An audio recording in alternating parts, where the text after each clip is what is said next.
Are there other marketers out there? 100%. Are there other marketers that are teaching people with online education, coaching, consulting, those type of service-based business owners how to get clients? Yes. But I don't believe any of them teach like I teach. I don't think any of them provide the same type of support as I do or do things the same way I do. And there's more than enough space for people who truly have the desire and the knowledge in the marketplace. Hey guys, welcome to episode number 236 of the Game On Girlfriend podcast.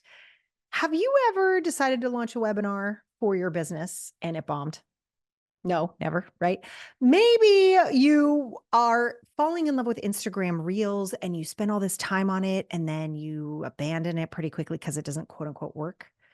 Or I know email campaigns, right? You write the email campaigns, you're like, get me out of here. Yeah, if you are running an online business today, you know exactly what I'm talking about. And OMG, is it painful. It is not fun to try out new marketing only to feel like it's failed.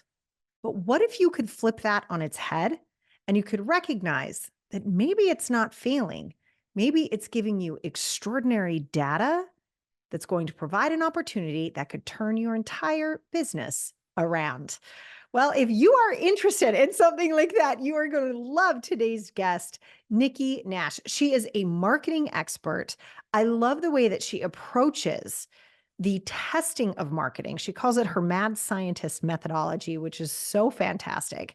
But also, it kind of will alleviate any pressure you've been feeling about being instantly amazing at marketing or causing instant results. It just doesn't seem to work that way, but she can show you still how to get there quite quickly. Nikki Nash is a veteran marketer with expertise in helping businesses attract and retain clients online. Prior to entrepreneurship, she spent a decade helping Fortune 100 companies and tech startups build powerful brands and attract dream clients and customers. She's a best-selling Hay House author of the book Market Your Genius and the host of the podcast with the same name. And today she helps online business owners multiply their income while working less. Yes, please. When she's not powerfully serving her clients, Nikki is spending time by the water in her new home of St. Pete, Florida. All right. So if you are interested in really expanding how you market your business and pulling in clients you really love working with, because what other kind of clients are there? Let's get the ones we love. I want you to pop in those earphones because we are about to get to it.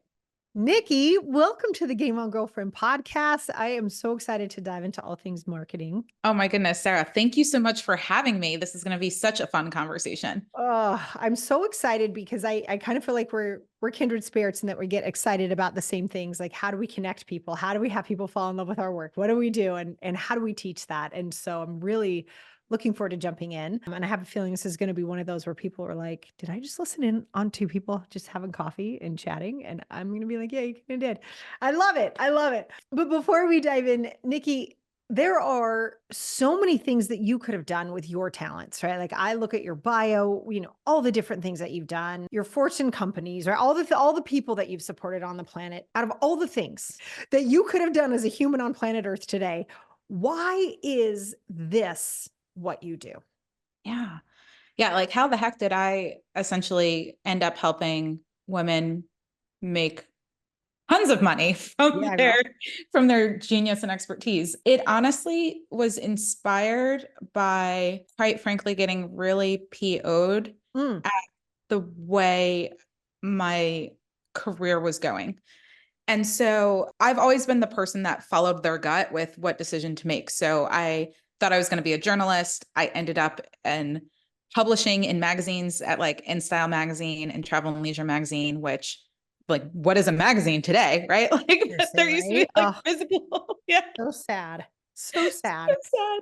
But I started there and then ended up in advertising, and I just kept going. I want to be the person that makes the decision as to why this is our advertising budget and why there are cuts, and why is this the focus. And so I was advised to go back to school, get my M.B.A, and then I could work what we in advertising called client side, which was, instead of working at an ad agency running ads for Kraft Foods, I could get a job at Kraft Foods, right? And so I ended up interning at Coca-Cola during my M.B.A. I don't drink soda, and there's a number of reasons why that wasn't the best fit, but I ended up at Intel. Okay. And at Intel, I learned, or I got a job. This is before there were all these classes on digital marketing and social media marketing and all that jazz. And I was running digital content, social marketing for North America. And Wow. it Small was job.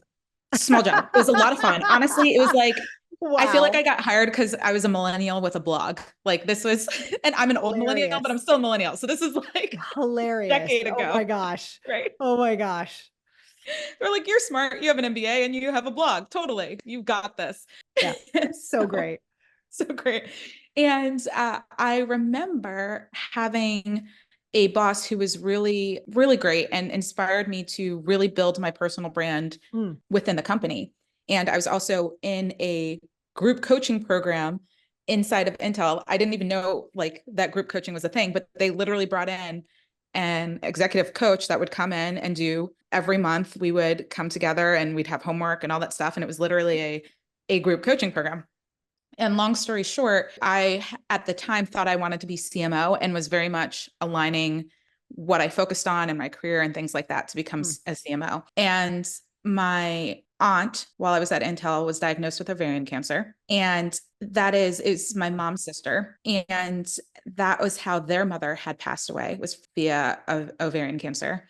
Oh, And Nikki, I'm so sorry. suddenly we had to go down a path of getting tested because if my mom tested positive, which she did for the BRCA2 gene, for anybody that remembers when Angelina Jolie came out with that article called My Medical Choice about her having preventative surgery because breast cancer ran in her family. That was that year that happened. Like the day that article came out, I was in the car driving to get tested. Oh my gosh, Nikki. Wow. And yeah, Oh my gosh. it's so crazy. I may Oh, never meet Angelina Jolie in my life, but she had such a yeah. profound impact on me because Yeah.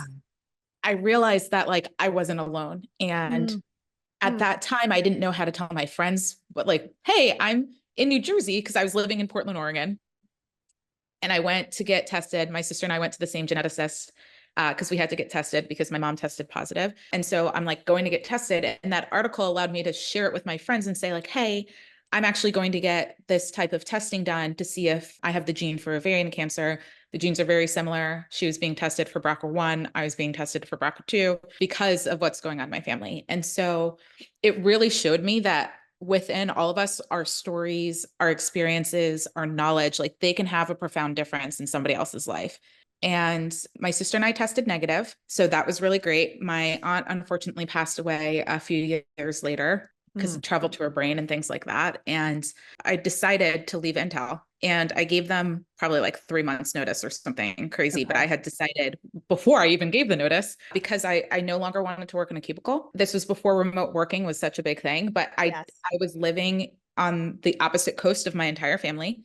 And I wanted to do something where I felt like I was contributing and pouring into other people. Yeah.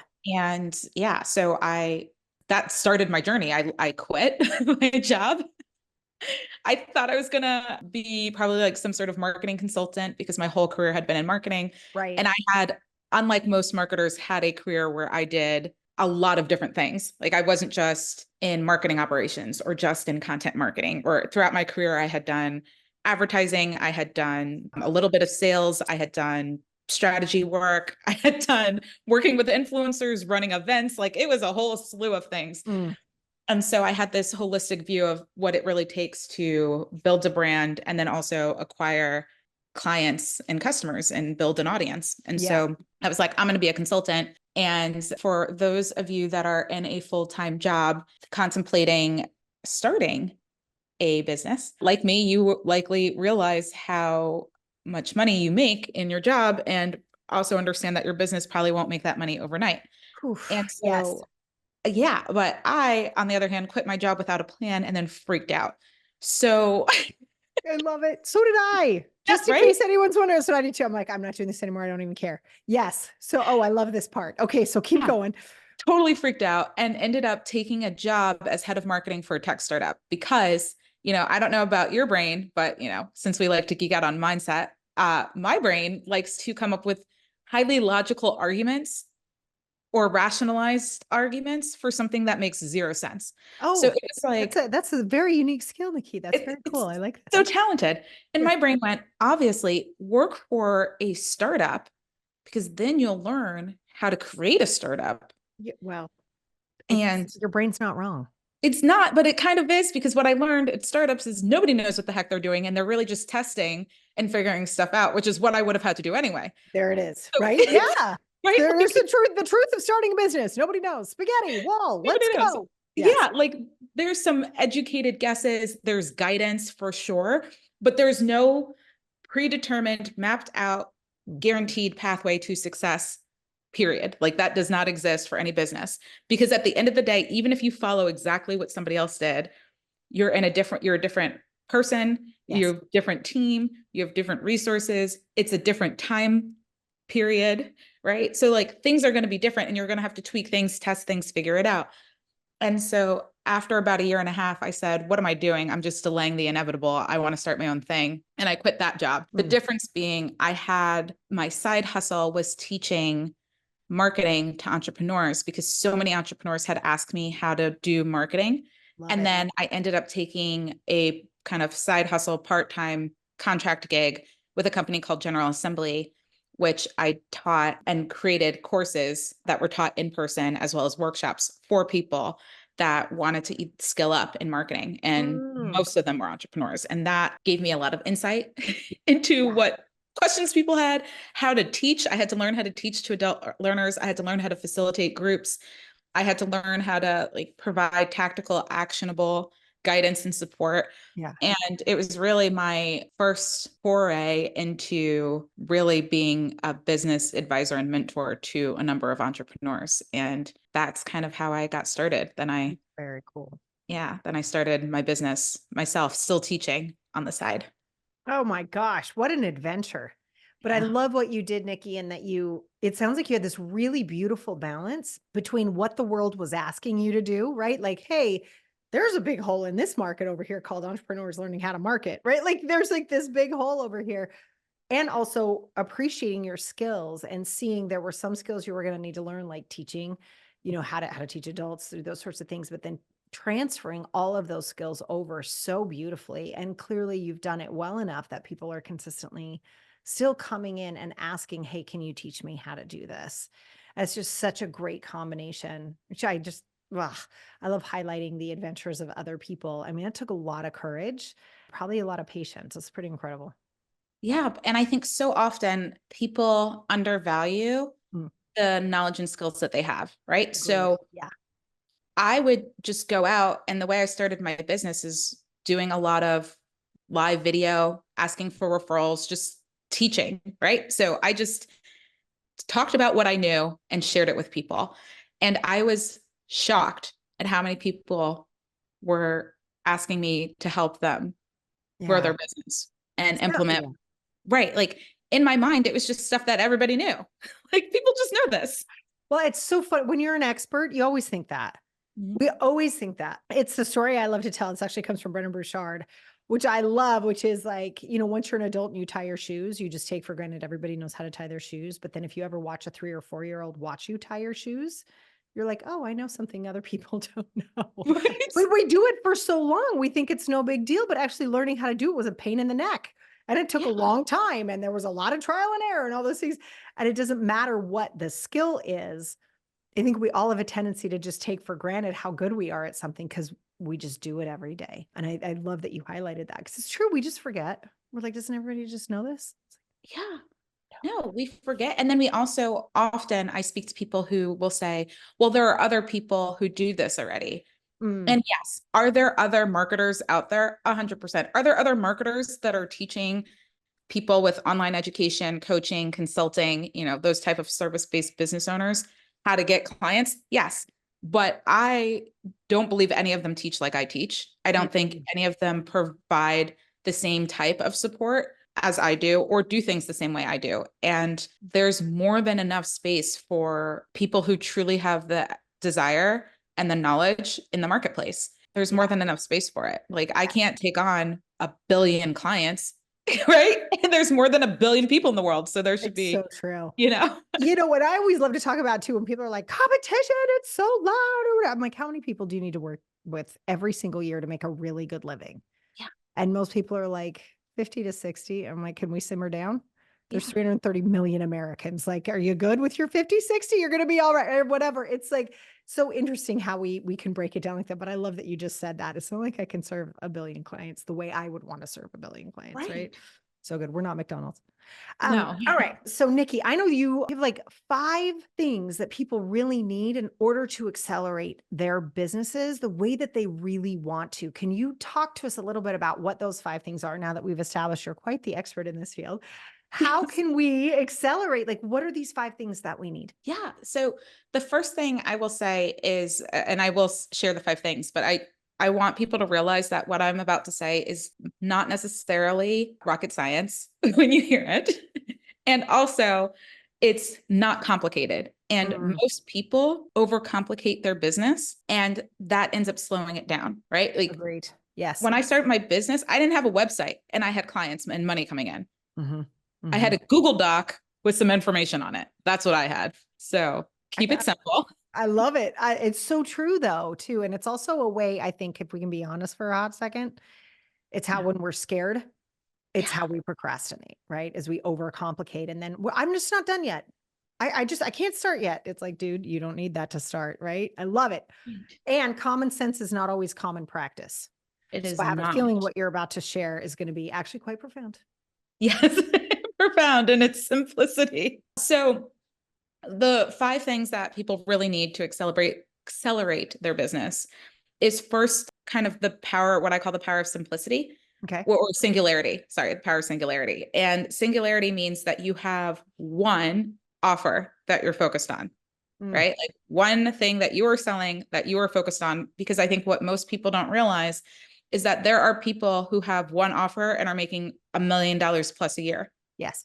Yes. right? Like one offer, you don't need a million offers. And I think so often people think, oh my goodness, I need all these things to sell. I need, one person told me my price point was too high. So now I need to come up with something else that's a lower price point. It's like, no, tell Yeah. them good luck. and, That's exactly you right. know, Oh, and keep looking for the next, right? So yeah. It's a big there's deal. again more than enough. You don't have to service everybody on the planet. And if you get 100 no's, which most people don't even make it to get 100 no's, but if you get 100 no's, you probably got a whole lot of yeses, in which you're okay, number one. And number two, if you do get a lot of no's, it could just be that you haven't figured out how to best communicate the value that you bring. Mm-hmm. Mm-hmm. Like there is the possibility that your pricing's off or some other things, but most people probably listening to the show, especially women, we tend to underprice anyway. So it's unlikely that you're overpriced. It's possible, but unlikely. So keep it simple, have that one offer, that one thing that you're putting out into the market, and stay very focused on that, right? So that's one thing that people need to accelerate their business is simplicity, right? In addition to that one buyer, right? You want to have one specific person that you are selling to. Now, that doesn't mean that there's only one person on the planet that you're selling to. In marketing, we'll call it like avatar, your dream client avatar, your target client, etc. But it's like I like to think of a real human person that exists. Avatars typically are some sort of like made up person, like Susie, who's from the Bronx, Right. who has, like who's Yes. 35 Yes. years old. I like to think of a specific person, whether they worked with me or not. Ideally, there's someone, if you've been in business for a little bit, it's one of your clients that if you could clone, you would work with. But Yes. if not, yeah, right.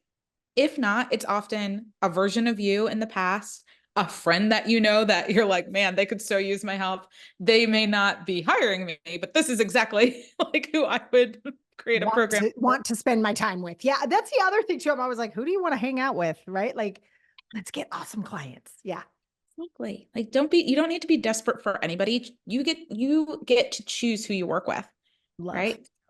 You want to get crystal clear on the person that you're selling to because everything you do should be essentially about how do I get this person in front of the offer that you created and Mm, bridge the gaps so that they have everything they need to know feel and understand in order to say yes. Love it. Love Right. it. So Yep. you Okay. need an offer. So we're simplifying this stuff down. I love it. For simple. Yeah. An offer, a buyer. And then one of the things that I really encourage people to have is a customer journey or marketing game plan, right? That takes someone from I've never heard of you before to now I know that you exist and I have everything I need to know, understand, believe to say yes or no to your offer. So it's like, what are the steps that you take folks through there? I call that essentially, it's like your marketing game plan. We can talk about that a little bit more later, but that's something that you need is like a marketing plan. Right. Don't just no spaghetti on the wall startups, right? Like, Yes. come on. Okay. Have a plan, have a sales plan, like, or a sales process. How are you, once somebody's like, ooh, I'm interested. Are you getting them on a sales call? Are you doing some sort of conversion event, like a webinar or a live launch or something like that? Are you sliding into their DMs and doing DMing back and forth? Like, what is your process to help someone decide if they're working with you or not? And then your process to receive payment, like have that mapped out and easy to do so that you can grow your business pretty quickly, right? And then the biggest thing that I think most people don't do is essentially test and validate that plan over and over and over again until you get results. And that's actually the biggest accelerator. Like if I were to give one accelerator, it would be to create a plan and test and validate it over and over and over again so that you're making data-driven decisions. Yeah. Right. But most people don't do that. I agree. It's hard too. I think one of the things I run into with so many business owners is the emotional side of that. It's like that, but I am the business. And if this plan didn't work, it means I suck. It's like, no, none of those things are true. Like you are not your business. No. Right? You are the person who created the business, but it's like, it's kind of like if we were to work at, say, let's go with Intel since you worked at Intel, right? Like if you were to work at Intel and someone comes in and says, listen, this marketing plan isn't where we need it to be. You don't take that personally. You sit down and you look at the data and say, well, they love this image. They love this message. Let's try these two together, but then let's try it this way. And nobody's upset, right? It's like, we got to figure this out. So let's all jump in and figure it out. And it's harder for some reason when it's ours and we're working on this and we're trying to accelerate. It feels so personal and scary. Yeah. And I think I encourage more people to treat their business as if they were a mad scientist, like literally, like how do I want to say this? I developed the mad scientist framework when I was teaching as a side hustle, right? I Because love it. I was trying to explain to people how to collect data from their marketing and how to actually grow their business quickly. Because the reason why most people don't grow their business quickly is because they'll do what I did at the beginning. I still was able to grow quickly because I got off of my craziness, Okay. like the things that I was doing. But what a lot of folks do is they'll say, hey, they'll do a webinar. They'll do a webinar. It doesn't feel as successful as they wanted it to. So they're like, screw webinars. I'm going to now focus on Instagram. You know what? Instagram isn't working. Forget Instagram. TikTok's amazing. I'm going to start focusing on TikTok. Oh, never mind. Not TikTok. LinkedIn's making a comeback. Let me focus on LinkedIn. And people get so hung up on minute tactics that they don't actually sit back and think, my ideal buyer, I'm trying to get them to buy this specific offering. What is the best way to find them, connect with them, build a relationship with them, and invite them to buy from me? And just come up with a hypothesis. It doesn't need to be I know this is the best way because I have all the data at the beginning. No scientist goes, oh, I know how to build a light bulb because I have all the data on how to build a light bulb when the light bulb didn't exist yet, right? Like they had a hypothesis. Yes. And they had to mess it up. What was it? 2,000 times or 10,000, whatever it was, right? It was a lot. I think it was like up. Yeah. 2,000 times just on one part of the light bulb. Like not even the whole light bulb, just like one, just to get like probably the spark part, like to get the little filament piece or whatever. Yeah. Right? The filaments. Yeah. So it's so fascinating. We're so hard on ourselves, aren't we? Like, it didn't work. I'm done. Yeah. Hard on ourselves and also impatient. And I feel like it's because from when I was growing up to now, attention spans have shrunk significantly. And so people also aren't as kind to themselves, but also aren't as patient with their businesses. So I ask people, all right, well, if you have a child and they didn't walk on their first try, would you be like, let's get rid of this child. I need a new one. I need one that's, like, let's get rid This of one's broken. I It's want a new broken. one. Yeah. Not going to happen. Baby, please. Right? I love it. It's so true. It's so true. That's what people Yeah. do with their businesses. They're like, oh, this webinar didn't crush it on the first try. Let's get rid of the webinar. Right. I love Let's how when you were going through that list, Nikki, honestly, I was like, yeah, yeah, yeah. I mean, I've heard clients do that. I've wanted to do that. To be totally honest, there are times I'm like, well, I did it one time. And it's like, no, no, no, no, no.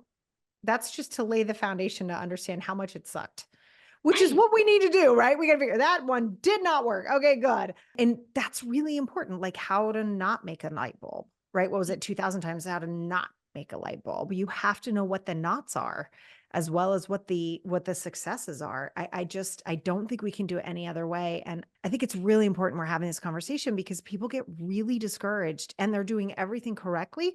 There's just a learning path. And to have the patience, the tolerance, and the self-trust during that process is no joke. 100%. Yeah. And to actually track what you're doing and the results of it. I didn't do that at the beginning, which is hilarious because I was teaching people how to do it long before I started my business. But, do as I say, not as I do. Right. Like the mad scientist framework, it's so simple. It's just you make a plan, which is your hypothesis, right? And a lot of people will get stuck making plans over and over and over again without making it to the second step. The second step is to actually activate the plan, put it into action, like do the plan, right? So you make the plan, don't overthink it, do the plan, right? Like put it into action. And then a lot of people drop off here too before they make it to the third step, right? The third step is you adjust the plan based on the results, which means you have to track the results and then you have to adjust one or two variables, which means if you commit it to webinars, that doesn't mean you suddenly do podcasting as instead of webinars. It means you're still doing webinars, but maybe you need to do a slight tweak to the title of your webinar. Maybe you need to do a slight tweak to how you're inviting people. Maybe you need a way of tweaking how you are getting traffic to your webinar because maybe you just didn't get enough traffic or enough eyeballs on the fact that you were having the webinar in the first place, right? So it's adjusting it slightly. Yeah. Yeah. But also, and I love where you're going with that track of all the different points that we can look at. Also, when did people leave the webinar? Was it the pitch? Was it at the very, very end? Was it at the very beginning? Like there's so many variables. And I think where I get excited, or I think the paradigm shift for me, let me say as a business owner, was when I used to get excited when I find the dip, right? When I'm like, oh my God, they all signed up. Nobody showed up. Okay, we got to work on the emails to get people actually, right? It's like, oh, we found a spot. And looking at that as an opportunity instead of a failure. And I think that shift is so critical. And I bet you really help people with that. Yeah, Nikki, am I right about that? That's just spidey sense on my part. Yeah, Yeah. no, that's literally like the program that I have for folks literally just has people do this. It's like we're coming up with our singularities, like what are you offering to whom? What's the price point? All that jazz. And then we're doing what I call experiment cycles, which is going through the mad scientist framework over and over and over again. Because the D, it's M.A.A.D, is to do it again. And so you do that multiple times over a course of a year together, right? So you choose, are you doing 4 experiment cycles, 6, 8, 12? You get to choose. I personally like to do 6. I've had clients choose to do 8. I've had some choose to do 4, but it's really just going, here's my hypothesis. I'm going to set up a system for tracking each step of the way, right? Like, oh, not enough people showed up. Maybe I need to increase how I do The invitation or the how we're invitation. talking about what they'll get if they show up, like that kind of a message. Yeah. 100%. And not enough people do that, right? And it's not their fault because honestly, most people aren't taught to do it this way in the first place. Mm. And then on top of that, most people don't have it already set up at the beginning to do experiment cycles. So like if I go into the year going, hey, I'm going to launch this program 6 times, then it takes a little bit of the pressure off for each launch to be $1 million launch or a Yes. six-figure launch or a $20,000 launch or whatever the heck people want, right? Like, oh, that's the target, but I'm going to try at least 6 times this year To get there. to get there, Yeah. right? It takes this bat crazy, sorry, expectation off that like, well, I saw this one person do this on Instagram and it worked for them. So it should work for me this one time. Right. Exactly. Yeah. Yeah. I think that's so important, Nikki. I think this conversation's so critical because even if we see on the outside what we think someone else is doing, which is, I think is happening so much right now. Like I remember when, you were offered your job for having a blog and I was working in tech around the same time, it was like, you didn't know how other people were marketing the way that they were. You couldn't see, it wasn't this transparent. And I think it's sort of created this false, I guess expectation is the right word, but this false idea that like, oh, I can do it the way Susie Jones did it on Instagram and I'm going to have a 6-figure launch too. Well, no, because when you don't know how much she tested, you don't know how much she spent on ads. That's my favorite. People are like, it was a 6-figure launch. I spent 7. It's like, you don't know what's going on. It's like, guys, whoa. You have to find out for you, for your singular person, what's going to work, what's going to have them go, oh, thank God, this is what I've been looking for. And to find the sweet spot there and to honor the fact that it can take time to get there. 100%. And most people don't realize how much goes into getting a business to a certain level and how many ups and downs there are. And there's often this belief, and I know you'll resonate with this, where people think, oh, when I get to this level, everything will be different, things will be better. And having gotten a business to many levels of business, but I also consult and go inside 7-figure and 8-figure coaching businesses. Like I literally have a client that does about 40 million annually in revenue. Wow. It is not butterflies and rainbows up in there. Like Yeah. I mean, out. I love it. I love it. It's true. People don't get like people see these numbers. And I think one of my favorites right now that I'm seeing floating around at this point is $20,000 to $30,000 months. It's like, that is fantastic. That's awesome. Go. Right. And understand what it takes to actually do that and what's happening on the daily. And people don't always understand that's not one person doing that. It might look like it's one person doing that. There's no way there's one person doing that. They're going to have people helping in the background. They're going to have people helping around their houses. They're going to have people organizing systems. Like there's so much going on so that at the end of the day, the profit in the business might only be 4 out of the 30. Right. And really getting that's how that runs. Yeah. Yeah, I have a friend that does in a different business model, but she does I can't remember the exact amount, but let's just say 10 million in revenue, annual revenue. It's somewhere between 5 and 10. I know that's a biggish range, but I literally can't remember what she said she was doing like when we talked last. But she pays herself less than I paid myself working for Intel. Like I was making, I mean, I was making a lot of money. I was making about $180,000, but she's paying herself, let's say like 120, 130. And then her partner is in the business as well. And they're being paid the same. So like they're taking home, let's say 250 roughly together from a business that's doing multiple 10 million. Yeah. 5 to 10 million. And I think so often people think, oh, once my business gets to a certain point, I'm going to be like totally taken care of and okay. But what I think a lot of folks don't realize is the bigger your business gets, the more money it takes to actually grow, run, and operate that business. Right. And so I have clients that we mapped it out and I'm like, you know what? You could pay yourself this amount and have a $250,000 business, or you can pay yourself a little bit more, but you have to have a $500,000 business, or you can pay yourself a bit more and you can have $1 million business. And it's like, oh, where do you want this to go? And they're like, actually, I'll take the 30, 40 grand less for a $250,000 business that I can run basically by myself and maybe like one part-time VA versus having something that's $1 million and having still a smaller team, but more things to manage and take care of and all that other stuff. And so I think that's not spoken about enough, is how much the business owner actually takes from their business. And I can speak for myself. Like when I've had like the larger my business got, the smaller percentage I took home. So it's like I've paid myself anywhere from say like 120 to like $175,000, but that's not that big of a difference considering how big the How much business was in preach on comparison. it, sister. The Yeah. So ratio is not the same. I love it. I love it. And you guys, I really hope people are taking this conversation to heart because the entrepreneur porn that you see out there about like, I run a $10 million business.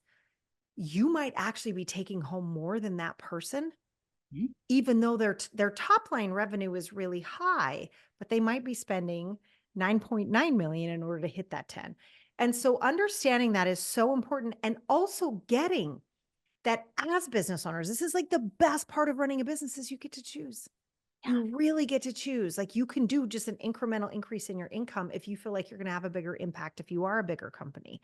Or you can say, no, I built this business to help the people I want to help. And I want flexibility for my family, for myself. I want to travel. I want to be location independent. Those things that are so critical to so many of us and that we get to choose. I think, Nikki, what you're saying is so beautiful because it takes the pressure off of people of feeling like they're not succeeding unless they hit this esoteric number that might actually bring them less. Yeah. And you also get to choose what you do with that money. Like Mm, one of the things that I've started doing, and it's helped me set the goals for my business, is what I'm going to do with the money. And I am really excited and passionate about real estate investing and having rental properties, as well as owning other businesses that have nothing to do with the coaching and online education industry. And in order to do that, I actually don't need that much money come to me from my business. Like I need to fund my life, and then I'm willing to invest in real estate investing where or rental properties where right this second it's not like I'm making billions of dollars or millions of dollars or a lot of stuff, but over time if I'm able to keep acquiring new rental properties, then I'll have really much more passive income because I can hire a property manager and I can just be an owner operator of that. Where right now with coaching, is there a way to take myself out of coaching? 100%. You know, that's why there are people who are no longer alive, but their business and brand is that's still right. running. Like it's Yeah. totally, but I don't necessarily want all of my eggs in that basket. And I freaking love the coaching and online education industry. I'm not leaving it. I just also am passionate about I some love other that. things. And so you can also choose how you spend the money that you bring in and not put so much effort on everything you ever want in your life to In one have to place. come from Yeah. one business. Agreed. Oh my God. So important. Oh, Nikki, I have just absolutely love this conversation. This has been so great. If someone's listening and they're like, oh, dear heavens, I need me some more Nikki, where can people find you? Yeah, the best place is to head on over to Instagram. I'm at Nikki Nash Official. The reason for that is because when you find me there, it links to like my podcast, my book, all the other magical things that you can connect with me on. So that's a hub.